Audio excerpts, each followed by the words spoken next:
নমস্কার।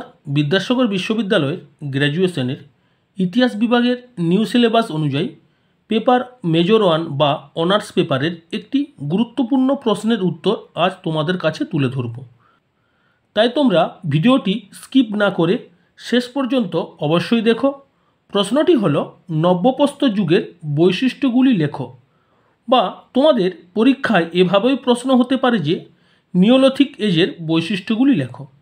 তোমাদের গত বছর অর্থাৎ 2023-এ মধ্যপ্রস্তর যুগ বা মেসোলিথিক এজের বৈশিষ্ট্যগুলি 5 নম্বরে পড়ে গিয়েছে।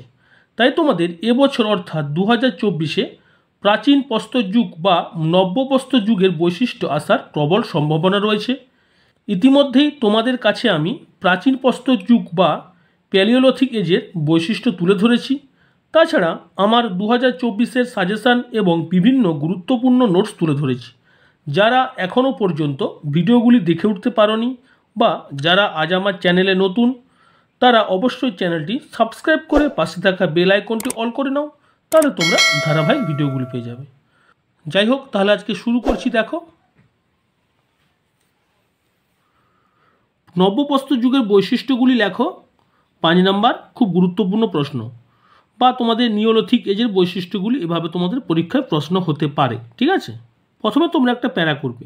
বিশ্বের মানব সংস্কৃতির আদিতম অধ্যায়ের এক গুরুত্বপূর্ণ পটভূমি ভারতীয় প্রাক ঐতিহাসিক যুগ। এই সভ্যতার মানুষের লিপি বা লেখার অভাবে এই যুগে যথাযথ অনুসন্ধান ও মূল্যায়ন এখনও সম্ভবপর হয়নি বা সম্ভব হয়নি। প্রাক ঐতিহাসিক মানুষদের ব্যবহার করা পাথরের যন্ত্রপাতি পরীক্ষা করে ভূতত্ত্ববিদ পণ্ডিতরা বলেন যে অন্তত 5 লক্ষ বছর আগে ভারতের মাটিতে মানুষ বসবাস করত। কেউ বা আবার 4 থেকে 2 লক্ষ বছর আগে ভারতে নর বসতি ছিল বলে উল্লেখ করেছেন। যাই হোক না কেন, প্রাক ঐতিহাসিক যুগের মানুষদের ব্যবহার করা যন্ত্রপাতির ভিত্তিতে এই যুগকে 3টি ভাগে ভাগ করা যায়, যথা প্রাচীন প্রস্তর যুগ, প্যালিওলিথিক এজ, মধ্যপ্রস্তর যুগ, মেসোলিথিক এজ এবং নব্যপ্রস্তর যুগ, নিওলিথিক এজ। প্রশ্নানুসারে নিম্নে নব্যপ্রস্তর যুগের বৈশিষ্ট্যগুলি আলোকপাত করা হলো। তারপরে তোমাদের নেক্সট পয়েন্ট, প্রাচীন প্রস্তর যুগ ও মধ্যপ্রস্তর যুগের পরবর্তী সময়কালকে নব্যপ্রস্তর যুগ বলা হয়। আনুমানিক খ্রিস্টপূর্ব 8000 থেকে 4000 বছর সময়কালকে নব্যপ্রস্তর যুগ বলা হয়।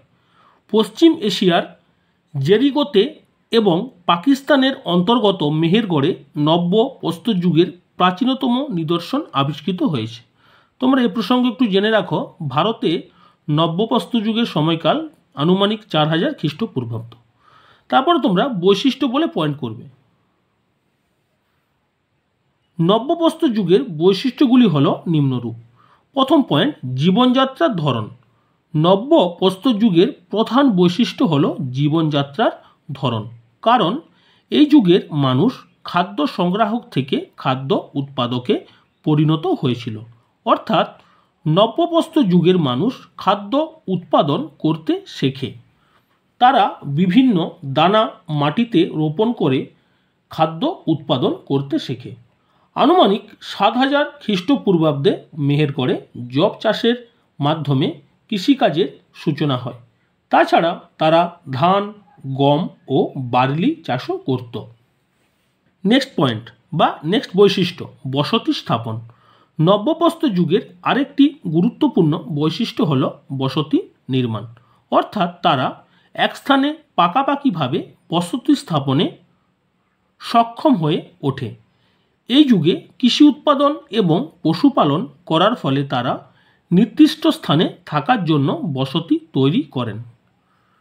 পরের পয়েন্ট, হাতিয়ার। নব্যপ্রস্তর যুগের হাতিয়ারগুলি ছিল বেশি মসৃণ, ধারালো এবং ব্যবহারের উপযোগী। এই যুগের মানুষেরা মসৃণ ও ধারালো হাতিয়ার তৈরির পাশাপাশি মাটি খোঁড়ার জন্য উন্নত হাতিয়ার তৈরি করেছিল। তাই এই যুগে মানুষের হাতিয়ারের বিশেষ পরিবর্তন ঘটেছিল। পরের পয়েন্ট, চাকা ও আগুন আবিষ্কার। নব্যপ্রস্তর যুগে মানুষেরা এক স্থান থেকে অন্য স্থানে যাওয়ার জন্য চাকার আবিষ্কার করে। তাছাড়া চাকা ঘুরিয়ে মাটির পাত্র তৈরির কৌশল মানুষ আয়ত্ত করে, যার ফলে মানুষের জীবনযাত্রা মানের পরিবর্তন সূচিত হয়। এছাড়া এই যুগে আগুনের আবিষ্কার হয়। আগুনের আবিষ্কারের ফলে এই যুগে মানুষের অন্ধকার দূরীভূত হয়, কাঁচা মাংস পুড়িয়ে খেতে শেখে। তারপর তোমরা পরের পয়েন্ট করবে, উপরোক্ত নব্যপ্রস্তর যুগের প্রধান বৈশিষ্ট্যগুলি ছাড়া এই যুগে বস্ত্রবয়ন শিল্প, মৃৎশিল্প, নির্মাণ ছিল উল্লেখযোগ্য। তাছাড়া এই যুগে সমাধি প্রথা ছিল আরেকটি উল্লেখযোগ্য বৈশিষ্ট্য। মৃতদেহের সমাধিতে তার ব্যবহার্য প্রয়োজনীয় জিনিস এবং নিত্য প্রয়োজনীয় নানা উপকরণ রেখে দিতেন। অনেক সময় মৃতদেহে লাল রঙের প্রলেপ দেওয়া হতো। তাছাড়া এই যুগে পাথরের তৈরি বিভিন্ন লকেট, পুঁথি, বাটি আবিষ্কার হয়েছিল। তারপরে তোমরা সবার শেষে পয়েন্ট করবে, পরিশেষে এ কথা নিঃসন্দেহে বলা যায় যে এই যুগে অর্থাৎ নব্যপ্রস্তর যুগে মানুষের জীবনযাত্রায় ব্যাপক ও সুদূর প্রসারী পরিবর্তন ঘটে। এই কারণে এই যুগে মানুষের পরিবর্তনগুলিকে বিবর্তনও বলা চলে, তাই এই যুগকে নব্যপ্রস্তর যুগ বলা হয়ে থাকে। তাহলে আজ তোমাদের কাছে মেজর 1 থেকে একটি গুরুত্বপূর্ণ প্রশ্নের উত্তর তুলে ধরলাম। যদি তোমাদের ভিডিওটি বা নোটটি ভালো লেগে থাকে অবশ্যই লাইক করো, বন্ধুদের মধ্যে শেয়ার করো এবং কমেন্টে জানাও কেমন লাগলো। আজ এখানে রাখছি। তোমরা সবাই ভালো থেকো, সবাই সুস্থ থাকো।